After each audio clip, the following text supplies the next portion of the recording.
Здравствуйте, дорогие подписчики и гости моего канала.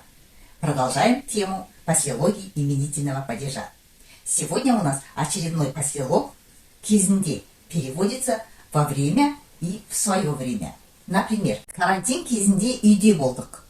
Во время карантина были дома. Кезінде жас болдық. В свое время мы были молоды. Следующий послелог – бұрын. Слово «бұрын» употребляется и в качестве наречия, и в качестве послелога. Если он употребляется в качестве наречия, переводится «раньше».